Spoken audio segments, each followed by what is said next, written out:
Bonjour à tous et à toutes et bienvenue sur ma chaîne si vous êtes nouveau. Aujourd'hui nous allons voir comment fonctionnent les paramètres sur les commandes Discord. Mais avant ça, je vous montre le code que j'ai utilisé pour faire la fonction bonjour de la vidéo précédente, de la dernière fois. Notez que le code est aussi présent sur le GitHub dont le lien est dans la description juste en dessous. Je vous avais la dernière fois proposé de refaire cette commande, la commande bonjour, qui donnait ce résultat là. Et je vais aujourd'hui vous montrer comment j'ai fait. Donc j'ai défini une commande grâce à @bot.commande que j'ai appelé bonjour. Ensuite j'ai stocké le nom du serveur dans une variable. Donc ctx.guild.server.name pour obtenir le nom du serveur. Et enfin j'ai envoyé un message await de ctx.send. Et là j'ai formaté et j'ai mis le nom du serveur juste ici. Restez bien jusqu'à la fin car je vous donnerai des fonctions à coder en attendant la prochaine vidéo. L'objectif à la fin de la vidéo sera que notre bot puisse faire cette commande là, c'est-à-dire la commande say suivie de n'importe quelle phrase de n'importe quelle longueur, puis qu'il la répète et qu'il puisse aussi transformer du texte en chinois. Alors c'est pas vraiment du chinois mais en caractère chinois. Ce texte est en chinois par exemple et voilà, vous voyez ce TEXTE est oui, en chinois. Bon, voilà, c'est ça qu'on appelle le chinois. On va donc rentrer dans le code tout de suite. C'est parti. Nous allons commencer par la fonction say. Donc, c'est une fonction. Le début, normalement, vous pouvez faire tout seul. On crée une fonction bot.commande async qu'on appelle. Comment on l'appelait déjà? C'était say, oui. Say, qui prend en paramètre le contexte pour pouvoir envoyer des messages après. Jusque-là, rien de nouveau. Ce qu'on va voir maintenant, ça s'appelle les arguments. Les paramètres aussi, c'est un peu la même chose. Ça veut dire que non seulement vous allez faire la commande, mais en plus derrière vous allez pouvoir apporter des options que le bot lui pourra avoir dans le code et qu'il fera ce qu'il veut avec. C'est utilisé dans presque tous les bots. C'est une fonction essentielle de beaucoup de bots. Sans ça, c'est pas possible en fait. Donc c'est pour ça que j'en parle, parce que c'est essentiel que vous connaissiez ça. Pour ajouter un argument, il va juste falloir ici, après ctx, rajouter le nom de l'argument. Donc par exemple, texte. Il est bien sûr possible de rajouter plein d'arguments après. Par exemple, vous faites un argument où l'utilisateur donne un chiffre et c'est le nombre de fois où il faut le dire. Vous pouvez mettre autant d'arguments que vous voulez. Mais nous, on va en mettre qu'un seul. A noter que si vous mettez plusieurs arguments et que l'utilisateur en utilise que, par exemple, si vous avez ces deux arguments-là et que l'utilisateur n'utilise que l'argument texte, mais que le texte ne fait que ça, quoi, et qu'il ne met pas le truc chiffre, votre programme va cracher. Cette fonction-là va cracher. Le bot ne pourra pas répondre à l'utilisateur. Les paramètres que vous mettez ici sont obligatoires durant l'exécution de la commande. Donc ici, on récupère un argument. Et juste pour voir que ça marche, on va essayer de le mettre dans la console. Ici, on va juste l'imprimer dans la console. Donc c'est l'argument texte. On va ouvrir le terminal. Voilà, je lance ça. Donc si on fait ça et qu'on vient maintenant voir dans le terminal, le bot a bien marqué coucou, il a donc bien reçu cet argument-là. Donc là, on est bon.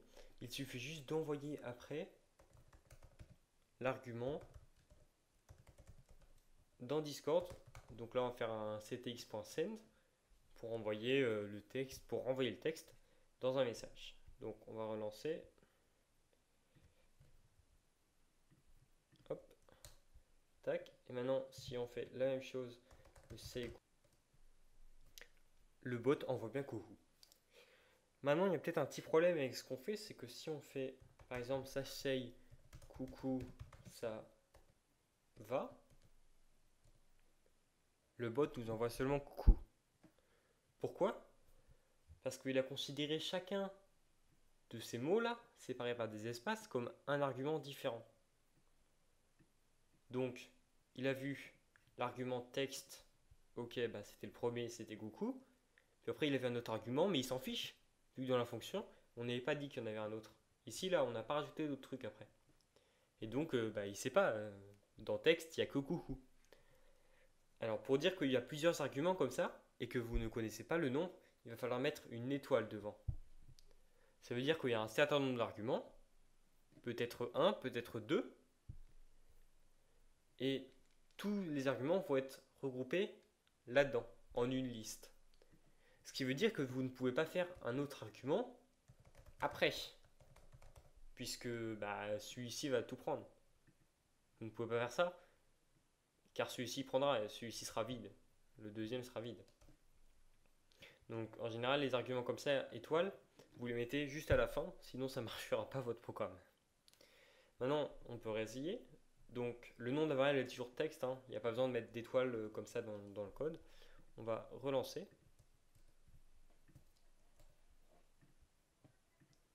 Et maintenant, si on envoie coucou, ça va. Il envoie coucou, ça va, mais sous la forme d'une liste. Alors, c'est pas vraiment une liste, c'est un tuple.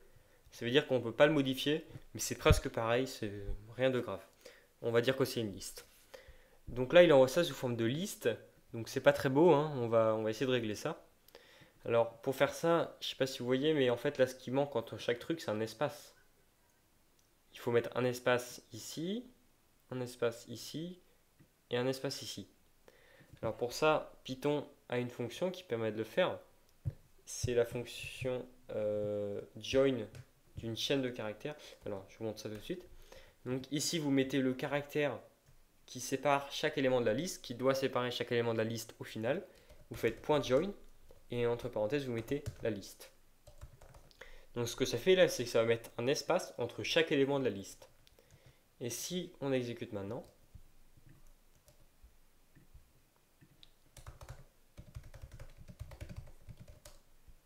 il a bien envoyé coucou, ça va. Nous avons donc réussi la première fonction. On a fait la moitié. On va maintenant s'attaquer à la deuxième fonction. La fonction, comment elle s'appelait? Chinese. Alors, on va faire la même chose. Chinese. Encore une fois, il peut y avoir une phrase donc séparée par des espaces. Donc, on va mettre une étoile. Et après ici, il va falloir transformer ce texte en chinois. Alors je ne sais pas si vous avez vu ici, mais là j'ai toute ma liste de caractères chinois, donc A, B, C, D, E, bref. On va les mettre dans une variable Chinese char, ça veut dire en anglais caractère chinois. Voilà, on les met là-dedans. Et après, il va falloir transformer notre texte en caractère chinois. Donc pour ça, on va créer une liste. Alors il y a plein de façons de le faire. Moi je vais le faire comme ça. Si vous avez trouvé une autre façon, vous pouvez faire autre façon. Moi je vais faire comme ça. Je ne peux pas toutes les présenter. Il y en a des dizaines. Et moi je vais faire comme ça. Je vais mettre dans une liste chaque mot séparément. Donc je vais parcourir tous les mots du texte. Et dans chaque mot je vais parcourir le caractère. Donc je mets une double boucle, je mets une boucle imbriquée dans une autre. Donc là, dans la variable texte, je vais prendre chaque mot un par un. Puis dans la variable mot, je vais prendre chaque caractère un par un. Ensuite, je vais vérifier si le caractère c'est une lettre. Pour ça, il y a la fonction isalpha qui existe. En effet, par exemple, si c'est un point d'interrogation, on n'a pas de caractère point d'interrogation. Donc on va le laisser tel quel, on va pas le modifier. Donc cette fonction-là va renvoyer true si c'est une lettre. Et si c'est une lettre, justement, on va la transformer en chinois. Donc Chinese lettre, par exemple. On l'a déjà utilisé au-dessus. On va l'appeler transformer. Transformed. Et ça, à quoi elle sera égale? Alors il va falloir trouver, par exemple, si c'est A, ce sera le Chinese char 0. Donc ce sera comme ça. Si c'est B, ce sera le Chinese char de 1. Si c'est C, ce sera le 2. Bref, donc il va falloir obtenir un nombre. Et pour ça, on va s'aider de la table ASCII. La table ASCII, si vous connaissez peut-être pas, ça s'affiche à l'écran. C'est une table regroupant les principaux caractères qu'on est susceptible d'utiliser. Donc tous les chiffres, tous les A majuscules, tous les lettres majuscules, toutes les lettres minuscules, toutes les principales lettres qu'on peut utiliser. Et on va utiliser cette table ASCII pour convertir nos caractères ici en chiffres. On va créer une variable index qui va avoir l'index, cet index-là dans cette liste. Et cet index, ce sera ordre de char. Donc ordre, ça permet d'obtenir la position ASCII du caractère. Donc ASCII, ça veut dire, par exemple, si c'est un B, bah, vous regardez sur la table ASCII et ça donne cette position-là. Et on va faire cette position-là moins ordre de A. Donc imaginons, je sais pas, je n'ai pas la table ASCII en tête, mais il n'y a pas besoin. Imaginons que le A, il soit en position 100. Et que notre lettre, c'est la lettre E, et qu'elle soit en position à 104. Donc, ce que ça va faire ici, c'est que ça va prendre 104, ça va faire moins 100, et ça va nous donner 4. Et 4, si on regarde, ça fait 0, 1, 2, 3, 4. Ça correspond bien au caractère E. Donc ça va nous permettre d'obtenir l'index de notre lettre. Après cet index, on va l'utiliser pour obtenir la lettre correspondant en chinois. Et cette lettre-là qu'on a obtenue dans la variable, qu'on a stockée dans la variable transformed, on va la rajouter à la fin du Chinese text avec la fonction append. Et du coup, le Chinese text, comme je l'ai dit plus tôt, va comporter toutes les lettres de notre phrase. Le seul problème, c'est que là, on ne stocke pas les espaces, les points d'exclamation, les points d'interrogation, tout ça. En effet, on entre dans ce if-là seulement si le caractère est une lettre. Donc, on va mettre un else, comme ça, si par exemple c'est un espace, il va également l'ajouter à la fin de Chinese text. Donc, on append char. On ne le modifie pas si c'est pas une lettre, on va juste l'ajouter à la fin. Alors, on va essayer cette fonction, juste voir si ça marche. Et ici, on va print dans la console le texte en chinois.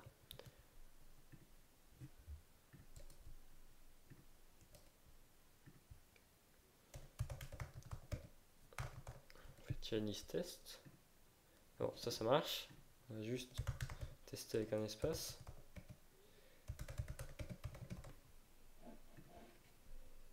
Alors, coucou, ça va bien transformé en chinois. Sauf qu'on n'a pas les espaces et c'est normal. Oula, mon micro qui tombe. Et c'est normal car, regardez, ici, dans le texte, il n'y a pas d'espace au départ. Le texte, c'est une liste. Une liste. Et en fait, entre chaque élément, il est censé y avoir un espace. Mais l'espace, il n'est pas là en vrai. Ce que je veux dire, c'est que entre chaque mot, il devrait y avoir un espace. Donc, on va faire ça. Ici, on va ajouter un espace entre chaque mot. En effet, regardez là. Là, il va parcourir chaque mot un par un. Et pour chaque mot, après, il va parcourir chaque lettre. Voilà, donc une fois qu'il a fini ça, il va ajouter un espace. Puis après, il passera au mot suivant. Il va parcourir chaque lettre. Il ajoute un espace, etc. etc. jusqu'à la fin. Et ça va nous permettre d'obtenir des espaces en théorie. C'est bon là, ouais. Et voilà, on a bien des espaces qui sont apparus. Après, il va juste falloir concaténer la liste comme on l'a fait ici. Sauf que cette fois-ci, on ne va pas avoir à ajouter d'espace entre chaque lettre. Ce serait un peu bête, ça ferait un texte bizarre. On va rien rajouter entre chaque lettre. Alors, ctx.send. Pour rien rajouter, on va faire chaîne de caractères vide.join Chinese text. Et si on relance notre terminal,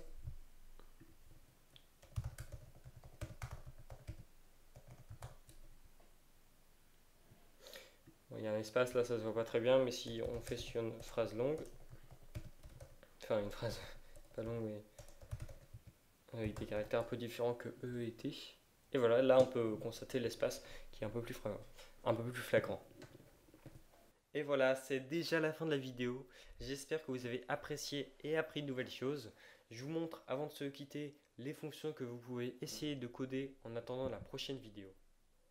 En attendant la prochaine vidéo, je vous propose d'essayer de reproduire ceci, une fonction say avec un autre argument, le nombre de fois qu'on doit dire la phrase. Donc ici, say 4, je suis Titouan en direct. Et le bot envoie 4 fois je suis Titouan en direct. Pour les plus ambitieux, vous pouvez aussi tester de faire cette fonction-là, la fonction getInfo, qui prend un de ces trois paramètres-là et qui renvoie selon le paramètre, donc ici le nombre de membres. Si on fait le getInfo de number of channels, il renvoie le nombre de channels vocaux et textuels. Et si on fait getInfo de name, il renvoie le nom du serveur. Si on fait getInfo de n'importe quoi, il renvoie étrange, je ne connais pas cela. Vous pouvez donc essayer de coder cela. Rappelez-vous que tous les codes présents dans mes vidéos, notamment le code du bot et les corrections des exercices, sont présents sur le GitHub dont le lien est dans la description, donc allez faire un tour si vous avez un problème. On se retrouve dans une prochaine vidéo dans laquelle on parlera des commandes d'administration, les kicks, les bans et les clears. Au revoir, c'était Titouan.